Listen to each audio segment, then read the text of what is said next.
Long before the castles of Europe or the pyramids of Mesoamerica, there was Sheba, a kingdom of gold, frankincense, and myrrh ruled by a woman whose beauty was said to blind a man's reason. She was called Makeda, Queen of Sheba, the Lioness of the South. Her kingdom stretched from the highlands of Ethiopia across the Red Sea to the sands of Arabia, and her ships sailed to lands no map had yet named. News of another ruler reached her court, Solomon, the king of Israel, said to be the wisest man alive, favored by the God of heaven. Makeda heard of his wealth, his knowledge, and his strange claim that all wisdom came from one true God. She was intrigued, but also doubtful, so she decided to test this king herself. Makeda gathered her caravan, camels heavy with gold and spices, servants carrying silks and precious stones. For 40 days they crossed deserts and mountains, until the towers of Jerusalem rose before them like a vision. The people of Israel whispered in awe as she entered, a queen from the farthest edges of the known world, wearing a crown of ivory and robes that shimmered like sunrise. In Solomon's court, Makeda challenged him with riddles.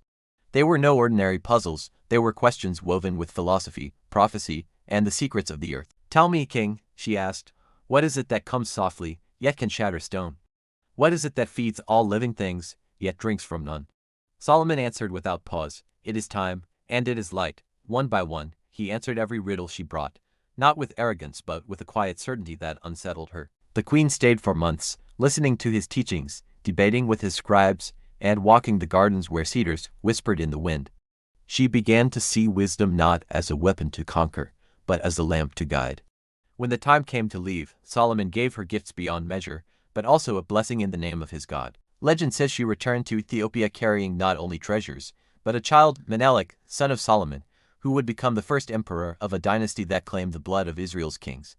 It is said Menelik would one day return to Jerusalem and take with him the Ark of the Covenant, bringing it to Ethiopia, where it remains hidden to this day. And so the Queen of Sheba's journey became more than a meeting of monarchs.